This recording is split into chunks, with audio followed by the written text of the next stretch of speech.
Hello everyone, this is Major Green, also known as Nitpicking Nerd, and today I want to review the TV series Black Mirror, which a lot of people recommended to me, especially on my videos about the Orville, in which I was praising the Orville for doing such a great social satire.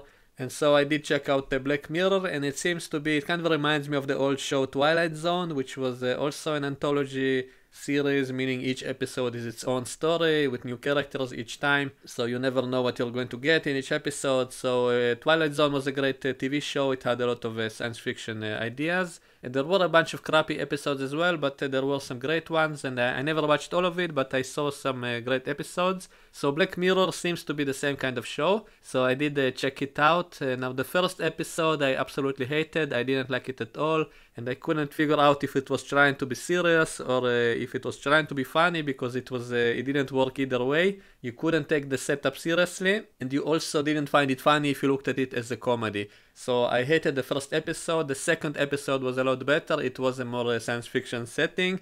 It was kind of a dystopian future. All the people live in tiny boxes basically, and they have to pedal their bikes to generate electricity all day long.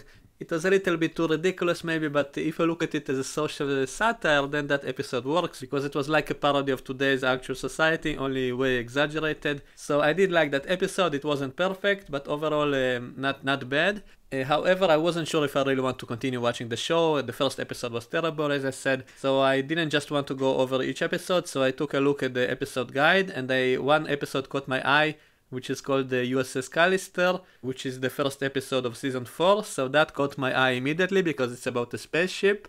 And so I watched that episode, and this one is amazing. This episode is the one I'm going to review. And the setup of the episode is that kind of a nerdy guy who is played by Matt Damon from Breaking Bad. He plays kind of a nerdy guy who works in an office. Basically everybody makes fun of him, no one listens to him and stuff like that. And then you see that when he goes home, he basically hooks up to a kind of a virtual reality simulation, in which he recreates kind of a Star Trek type of scenario, and he takes the people from the office and creates them inside his simulation and basically abuses them inside his simulation, so as if to take revenge on what they do to him in the office, which he cannot confront in real life. But inside the game he's like a god. He has like a god mode. He can do anything he wants, and so they're terrified of him inside the program. And this setup really reminds me of a Star Trek episode called Hollow Pursuits, which introduced Lieutenant Barclay, who was the same kind of character. He was like super nerdy, super shy, but when he goes into the holodeck, suddenly he's super confident, suddenly he's like a god, and he also recreated the same people, the same crew inside the holodeck. Only there he is able to abuse them because there are no repercussions, so he's not afraid. So it's basically the exact same setup, and I'm sure a lot of shows did this setup, and this is sort of like what some people do in real life as well. They play computer games in their free time, they hate their life, and they just wait till the evening to go to play their computer game in which they are someone important, someone awesome. And it also allows him to be himself, to be what he wants to be inside the holodeck. So basically we have the exact same setup in this episode. So this guy, Matt Damon, recreates the people in his simulation, but unlike that episode of TNG in which it was just a simulation, in this show he basically recreates people who seem to be fully conscious. They're basically a clone of the real person. He even has to take their DNA. He puts the DNA, he scans the DNA to be able to recreate the person inside the simulation. And the episode never explained how come they have all the memories. So that bugged me a little bit, because there was never an explanation. Because, DNA doesn't contain memories. And so it didn't really make sense how come they have all the memories up until that point.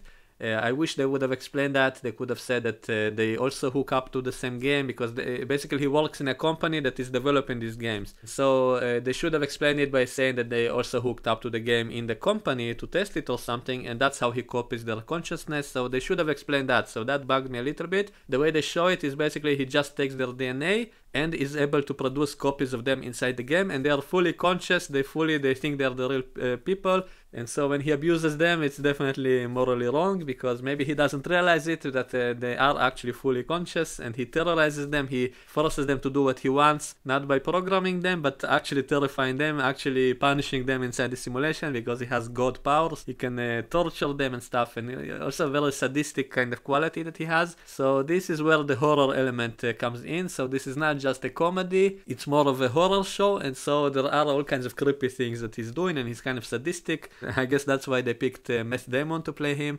And he's pretty good in the episode, and you see he kind of plays two people. Inside the simulation, he's kind of like Captain Kirk type, and he has luscious hair, but when he's outside, he's more bold, and he's a coward, and he's a total loser, and stuff like that. So he almost plays two different people, and there are a lot of funny moments. There is a lot of parody of Star Trek. Even though they don't directly say it's Star Trek, they kind of invented their own thing that is similar to Star Trek, so they show that he's a huge fan of an old TV show called the Space Fleet. And it's basically Star Trek, only everything with different names, I guess not to get sued. So they changed all the names, just like the Orville changed all the names. So it's not Starfleet, it's Space Fleet, but everything is basically the same. It's basically exactly the same style, just different details. It also reminds me of Galaxy Quest, which also kind of made up their own old TV show, which was kind of like Star Trek, but not really, something different. And that allowed them to basically do a whole movie on that. So here is the same thing, but obviously inspired by Star Trek, but not exactly the same. And so he's doing a pretty good imitation of a kind of Captain Kirk character. And there are villains in the program that are kind of similar to the Star Trek villains, and when they go down to the planets, it looks like the planets in the original series, and the ship and all of that. And by the way, all the special effects in this episode looked great. Everything and all the sets and everything looked pretty good. Like, if this was an actual TV series, I would watch that shit. So it was definitely a lot of fun.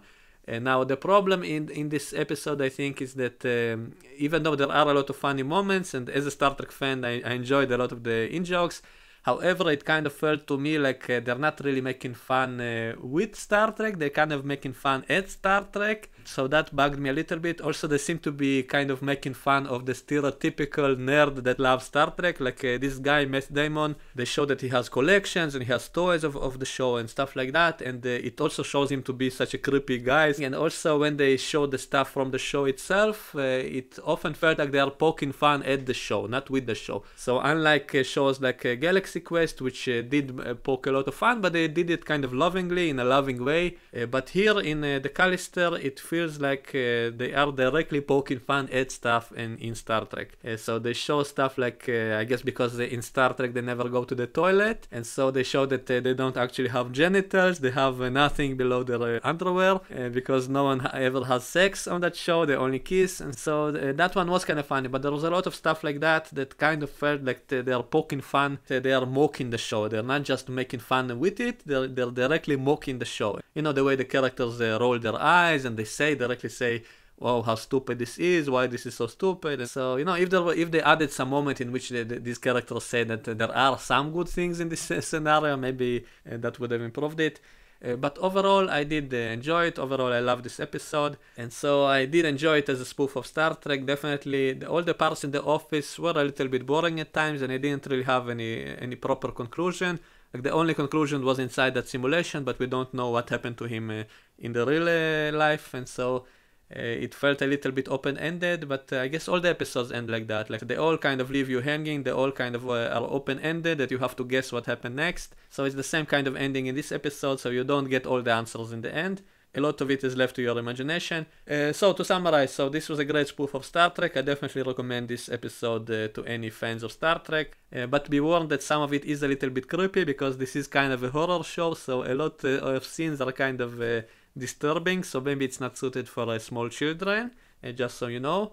And by the way, this episode also kind of reminds me of my old parodies of Star Trek. Those of you who know my older videos, in which I was recutting Star Trek into kind of a dark, twisted, everything is upside down, like everyone are evil. Captain Picard is like a god who abuses everyone, and everyone are scared of him. So this is very similar scenario in this episode. And so if you enjoyed my TNG parodies, you'll probably enjoy this episode as well, because it's kind of the same kind of scenario. So overall, I really enjoyed this episode. Thanks to all of you who recommended the show to me. I'll definitely check out more episodes in the future. So this one was episode 1 of season 4. So that's it for now. Let me know what you think if you watch the episode, and I will see you all next time.